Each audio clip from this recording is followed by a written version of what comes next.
આણંદ શહેરમાં ભાજપના ઉમેદવારોએ મુખ્યમંત્રીની ઉપસ્થિતિમાં શક્તિ પ્રદર્શન સાથે વિજય સંકલ્પ રેલી યોજી કલેક્ટર કચેરી ખાતે જઈ આણંદ લોકસભા બેઠક માટે પોતાનું ઉમેદવારી પત્ર ભર્યું હતું।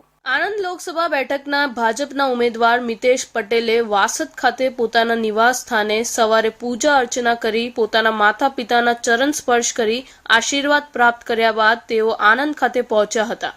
આણંદ શહેરમાં અંબે માતાના મંદિર પાસે આયોજિત જનસભામાં સાંસદ મિતેશ પટેલે સંબોધન કર્યું હતું।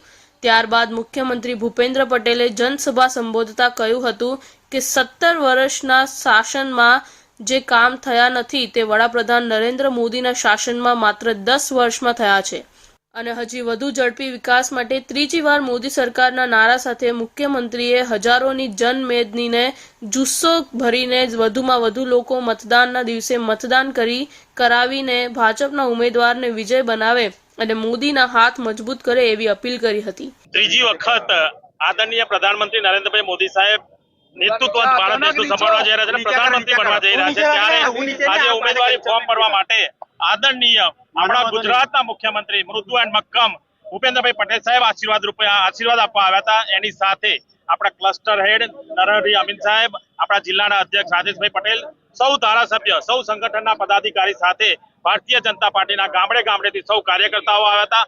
સૌ વડીલશ્રીઓ જે રીતે આશીર્વાદ મને આપ્યો છે એ રીતે જોતા 2019માં 2 ધારાસભ્ય આપણા ભારતીય જનતા પાર્ટીના હતા, પરંતુ અત્યારે 6 ધારાસભ્ય આપણા ભારતીય જનતા પાર્ટીના છે। 42 માંથી 35 જિલ્લા પંચાયત આપણી સાથે છે, 8 તાલુકા પંચાયતમાંથી 7 તાલુકા ભારતીય જનતા પાર્ટી સાથે છે। અને જે રીતનો માહોલ છે, આદરણીય નરેન્દ્રભાઈ મોદી સાહેબની યોજનાઓ લાભાર્થી આપણા જિલ્લામાં 10 લાખથી વધુ છે, ત્યારે પૂરો વિશ્વાસ છે કે આ સીટ 26 સીટ અને આણંદ જિલ્લાની સીટ 5 લાખથી વધુ મતોથી જીતીશું। જનસભા બાદ મુખ્યમંત્રી ભૂપેન્દ્ર પટેલ અને ભાજપના ઉમેદવાર મિતેશ પટેલે અંબા માતાના મંદિરમાં તેમજ સ્વામિનારાયણ મંદિરમાં દર્શન કર્યા બાદ વિજય સંકલ્પ રથમાં સવાર થઈને વિજય સંકલ્પ રેલીનો પ્રારંભ થયો હતો, જેમાં મોટી સંખ્યામાં માનવ મેદની ઉમટી પડી હતી।